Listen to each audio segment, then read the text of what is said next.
salut à tous, j'espère que vous allez bien. Aujourd'hui une petite vidéo concernant l'éducation et surtout le civisme. Comme vous le voyez, je vous appelle du sud de la France, dans des paysages qui sont toujours magnifiques, quelle que soit la région d'ailleurs.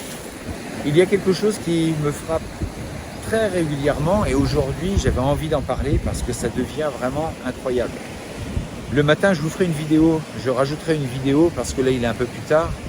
Mais tous les matins, quand on passe sur les plages, il y a des quantités incroyables de bouteilles, de mégots, de boîtes de pizza et d'emballages en tout genre. Et ça peut paraître normal, mais non, ce n'est pas normal.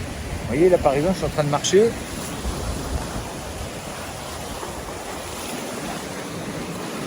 Et on trouve des mégots que je vais ramasser d'ailleurs et que je vais aller mettre à la poubelle. Donc vous voyez, c'était juste ici. Et donc ça, c'est forcément des mégots qui allaient partir à la mer. Des mégots qui partent à la mer. Peut-être que des poissons vont avaler ça.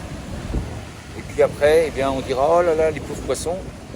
Mais nous avons tous une part de responsabilité à ça. Une part de responsabilité à partir du moment où on éduque aussi des enfants, où on leur donne une éducation. Et puis on est toujours entouré aussi un petit peu de personnes qui pourraient aussi nous dire à ce moment-là, dis donc, qu'est-ce que tu fais? Pourquoi tu jettes ton mégot par terre? Surtout, quelle est l'utilité de jeter ça ici? Alors ça date pas d'hier, hein, ça a toujours existé, mais là aujourd'hui j'ai l'impression que ça s'amplifie. On devient de plus en plus feignant. On dit que c'est normal, qu'il y ait bien quelqu'un qui va le faire à notre place, qui sont payés pour, voilà, toujours une justification à nos actes. Mais tout ça c'est du bullshit. On doit se prendre en main, on doit avoir sa part de responsabilité. Et ce que nous voyons à l'extérieur, souvent représente ce que nous avons à l'intérieur. Si nous avons une société aujourd'hui qui est pas superbe, on peut le dire, qui est sale, eh bien il y a de grandes chances pour que nous soyons de la même sorte, du même acabit. Vous allez dans des villes où c'est totalement différent. Déjà, vous êtes verbalisé si vous jetez le moindre mégot par terre, par exemple. Et puis, allez au Japon, et vous verrez que vous pouvez carrément manger dans le métro. Tellement propre, ça ne viendrait à l'idée de personne de salir ces lieux. Vous allez en France, les mégots c'est tagué, c'est dégueulasse, ça pue. Alors que nous sommes dans un pays qui est plutôt civilisé. Civilisé ne veut pas forcément dire hautement équipé en technologie. Mais il faudrait plutôt se tourner côté cœur, voir ce que l'humain, est capable de faire sur son environnement. Alors je ne dis pas qu'il faut être un pur et dur écologiste ou je ne sais quoi, mais au moins de respecter cette terre sur laquelle nous sommes. Ça coûte quoi de ranger ces détritus dans un sac et d'aller le mettre ensuite à la poubelle? Du coup, je suis ici et je viens de repérer qu'il y avait plusieurs mégots, donc il y a dû avoir une soirée.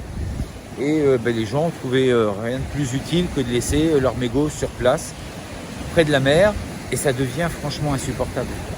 Parce qu'encore une fois, si vous avez ce comportement, si vous avez ces actes-là qui sont faciles pour vous, vous allez donner peu de considération aux choses qui vous entourent et vous vous manquez de respect. Parfois, on pense que le changement, c'est compliqué. Non, le changement commence par réaliser des petites choses qui nous grandissent et où on se sent fier de l'avoir fait. Si vous ne vous mettez pas cette petite notion de fierté en vous, si vous ne mettez pas des petits challenges, quand vous avez noté ou dénoté quelque chose qui n'est pas bon, changez-le. Changez-le.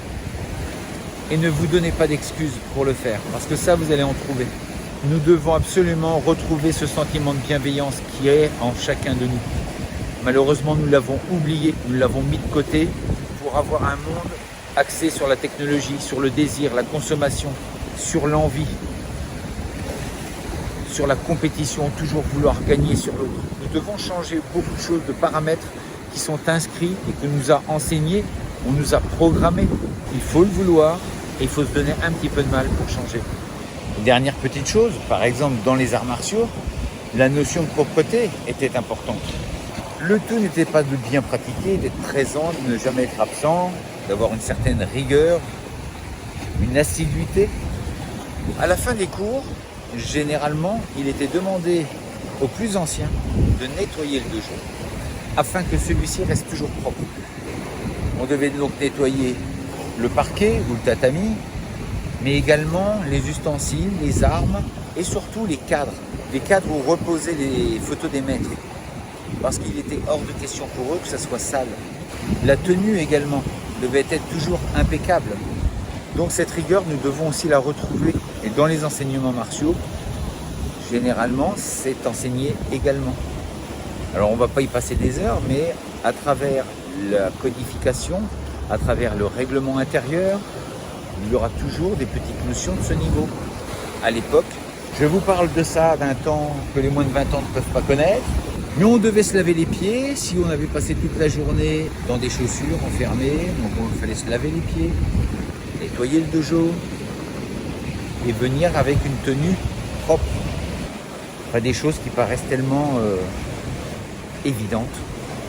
J'espère que vous allez tous bien. On se dit à très bientôt pour une prochaine vidéo. D'ici là, restez forts, restez beaux et surtout, restez bizaitian.